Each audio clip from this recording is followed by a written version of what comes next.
another pigeon video as requested.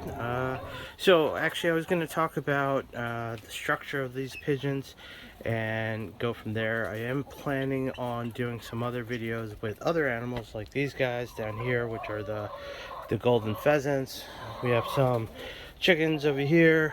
We got some pheasants back there. So I want to do a couple of different videos, but for the time being I'm going to focus on these and we'll go from there. Alright, so with these guys, the racing pigeons, right? One thing I want to start pointing out is, I want to pull their wing out and kind of take a look at their wing and try to determine if they're really like distance birds or short sprinters, or if they're long distance or they're middle distance. And in order to do that, we got to catch one of them.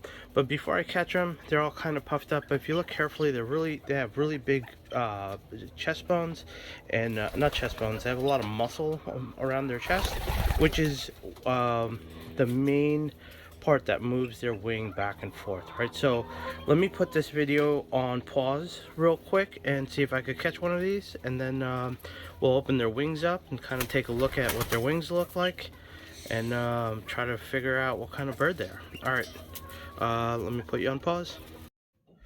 Alright guys, so I caught this cockbird and I'm trying to figure out if it's really a distance bird or a close range bird and stuff. And if you look at it, it's very muscular in this area, which is what moves the wing. The breast on this bird is pretty looks pretty muscular, and that's gonna help move the wings up and down and give it lift and flight and so on. And if we look at the wings carefully, I'm looking at the wing here. And to me, it looks like it's a medium distance bird. I don't think it's a really long distance bird. I don't think it's a sprinter either, but it's a super strong bird. I'm holding it. I can feel it move. It's nice and powdery, so I know it's going to move through the air well. It's got a pretty good looking tail. Obviously the tail helps the bird from stopping and controlling itself in the air. So it should have good maneuverability. Very smooth. Overall, very smooth bird. It's got a good shape. When they flap, the feathers actually start to come apart a little bit on the reverse, so it lets them go through the air much easier without resistance. But overall, I'm thinking this is a medium-sized bird. So when I fly these birds, I'm gonna maybe just stick with 500 miles or less. But yeah, overall pretty good. Looking at its wattle, that's also pretty good. I'm looking at the eye. You can see good structure in the eye as well. So yeah, overall I would say it's a really nice bird.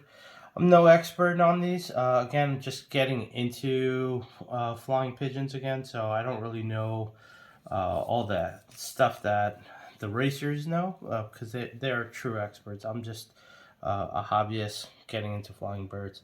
But yeah, so this is one of my cockbirds. Hopefully we'll get some young out of it. When I pair them up, I'll make a video on pairing these guys up.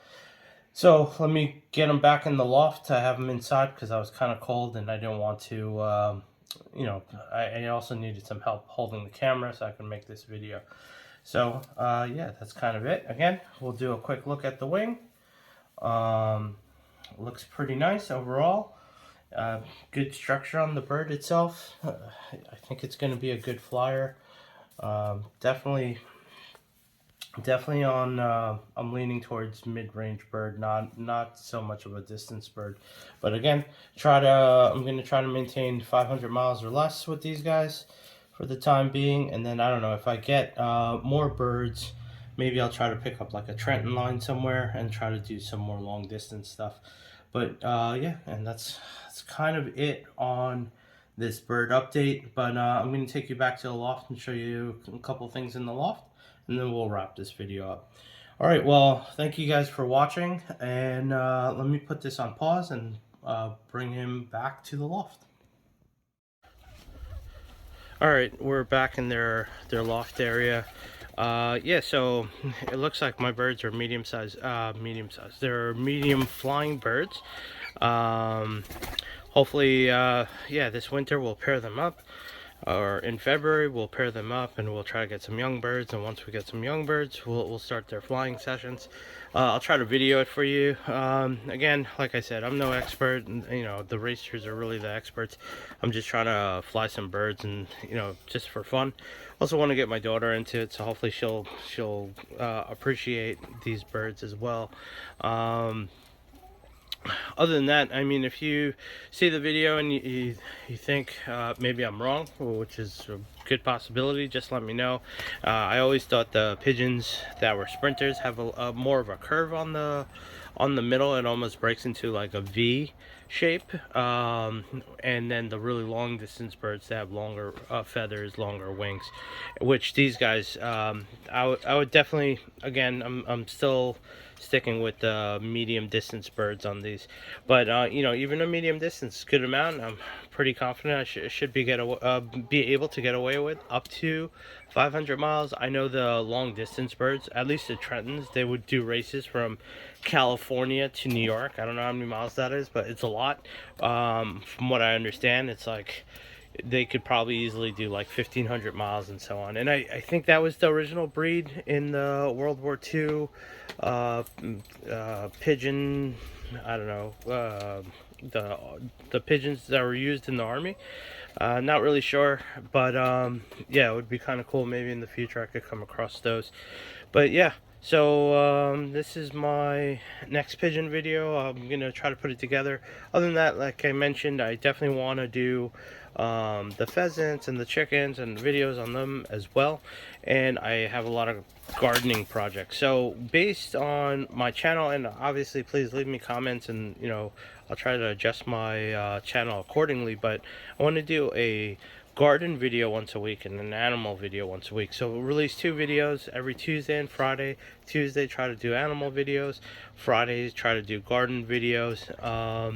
Right now it's winter time, probably lean more towards animals, and once the garden starts coming back together, we'll get back into actual gardening. But I still want to do a few more hedge videos.